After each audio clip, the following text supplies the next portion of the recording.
ये कहानी है 1938 की। कैरली नाम के एक आदमी की, हंगेरियन आर्मी में, और वो उस कंट्री का बेस्ट पिस्टल शूटर था।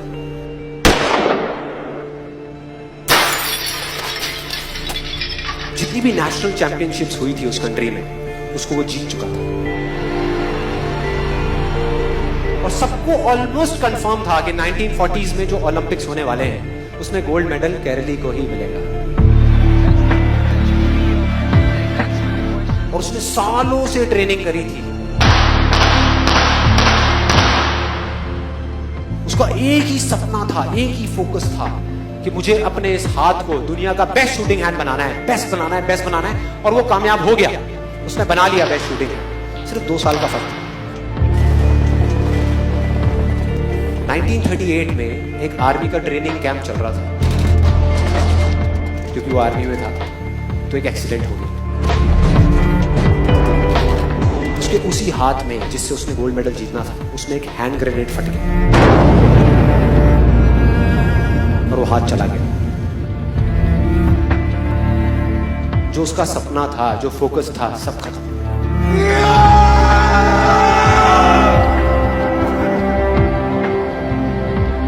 उसके पास 2 रास्ते थे। एक तो ये कि वो बाकी की पूरी जिंदगी रोता रहे और कहीं जा करके छुप जाए,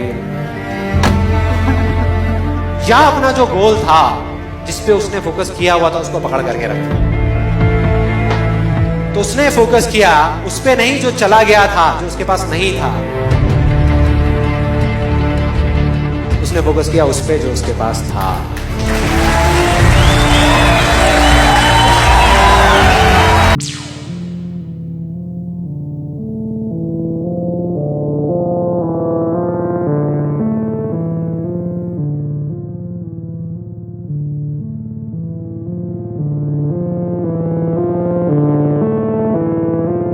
साथ के लिए और सही 1 महीने बाद अपनी ट्रेनिंग शुरू कर दी साथ के।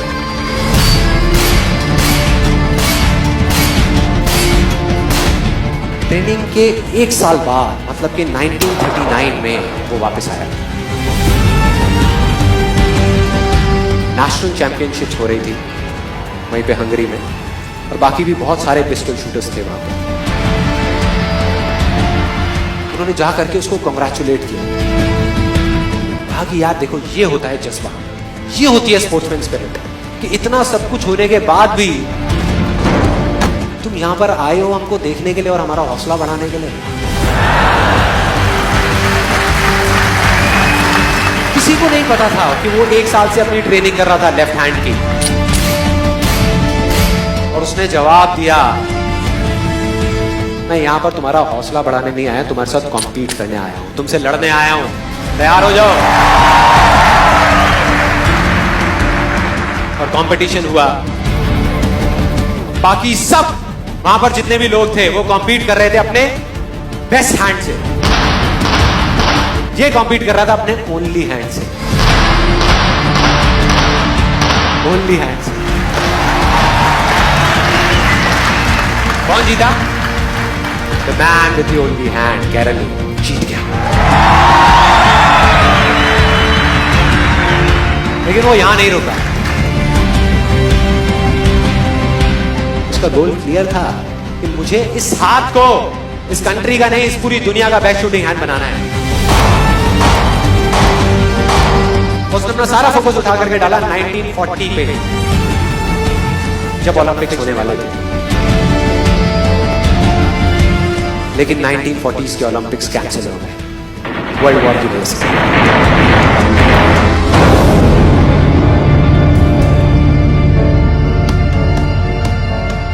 उसने अपना सारा फोकस उठा करके कहां डाल दिया? 1944 में जो ओलंपिक्स होने वाले थे उसके ऊपर। आते हैं निकल करके, उनसे कॉम्पीट करना मुश्किल होता चला जाता है। लेकिन मुश्किल नाम का ये वर्ड था ही नहीं उसकी डिक्शनरी में। वो गया, पूरे वर्ल्ड के बेस्ट शूटर्स आए हुए थे जो अपने बेस्ट हैंड से कॉम्पीट कर रहे थे, और ये अपने ओनली हैंड से कॉम्पीट कर रहा था। और कौन जीता? The man with the only hand.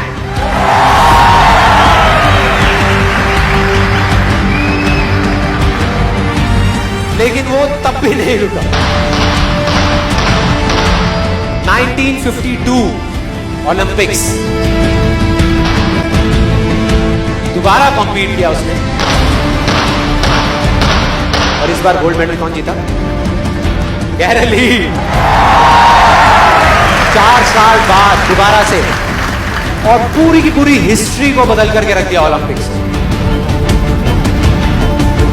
इस पर्टिकुलर कंपटीशन में उससे पहले किसी भी एथलीट ने लगातार 2 गोल्ड मेडल्स नहीं जीते।